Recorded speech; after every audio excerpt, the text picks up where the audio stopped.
जिल्ह्याचे पालकमंत्री, राज्याचे गृहमंत्री आणि या भागाचे आमदार यांचाच मतदारसंघ असुरक्षित असल्याबाबत आज परत एकदा बोलावं लागतं। अनेक वेळा ह्या पालकमंत्र्यांबद्दल आणि गृह राज्यमंत्र्यांबद्दल बोलल्यानंतर काल परवा नरेंद्र डोंगरावरती कोट्यावधी रुपये खर्च करून पर्यटन स्थळ करण्याचा प्रयत्न किंवा पर्यटन स्थळ केल्याचं भासवणारे पालकमंत्री त्यांच्याच जवळ असलेल्या नरेंद्र डोंगरमधून ज्या परप्रांतीयांनी येऊन जे अंमली पदार्थ त्या ठिकाणी करून व्यसन करून सेवन करून त्या ठिकाणची असलेली नासधूस केली, त्या नासधुसीवरती कोट्यावधी रुपये वाया गेले।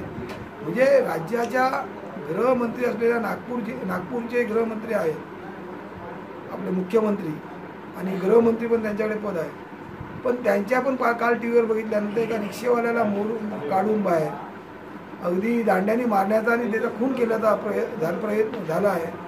आज ह्याही जिल्ह्यात अशा प्रकारचे अनेक दरोडे, अनेक प्रकारचे अंमली पदार्थ, अनेक प्रकारच्या गोवाबंडीचे दारू हा असा पूर्णपणे गुन्हेगारमय जिल्हा करण्याची आज या पालकमंत्र्यांच्या मतात राहिलेला आहे। आमचा अर्थच एकच आहे, पालकमंत्री कोट्यावधी रुपये आणल्याचं सांगतायत पण प्रत्यक्षात निधी येत नाहीये।